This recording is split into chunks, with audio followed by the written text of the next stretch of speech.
దేవుని పాదాలు పట్టుకుందాం రండి. దేవుని అడుగుదాం రండి. నలిగిపోతున్న వారలారా, కన్నీరు మున్నీరు అవుతున్న వారలారా, సమస్యలను ముందు పెట్టుకొని అర్థం కాక సతమతం అవుతున్న వారలారా, నా దేవుని పేరు ఆశ్చర్యకరుడు. నువ్వు అడుగు వాటికంటే, ఊహించే వాటికంటే అధికముగా చేయగల దేవుడు.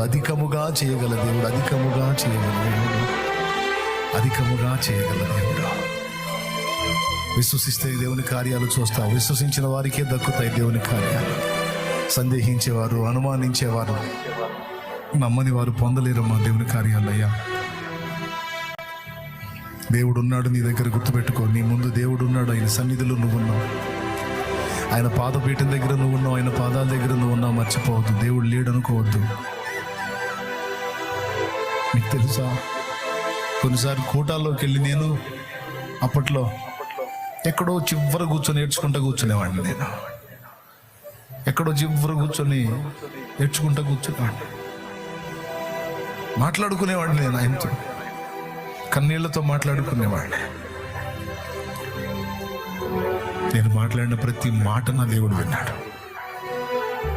ఎక్కడో నేను మనుషులకు కూడా కనపడకుండా ఎక్కడో కూర్చుని మొర్ర పెట్టిన మొరను ఆయన విన్నాడు. నా కన్నీరు తుడిచాడు. ఆయన కార్యాలు నేను ఎన్నో అనుభవించాను ప్రియులారా, నిజంగా చెప్తున్నా, అనుభవించాను నేను వేసే కార్యాలు. నీవు కూడా పొందుతావు.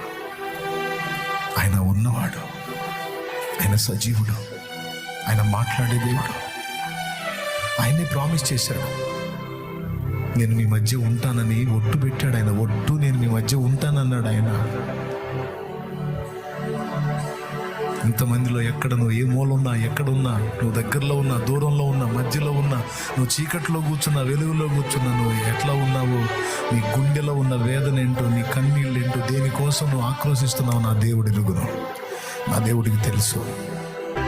నువ్వు ఇక్కడున్నావు, ఎక్కడో ఉండి వీక్షిస్తున్నావు, లైవ్లో ఉండి నువ్వు కన్నీళ్ళు పెట్టుకుంటున్నావు,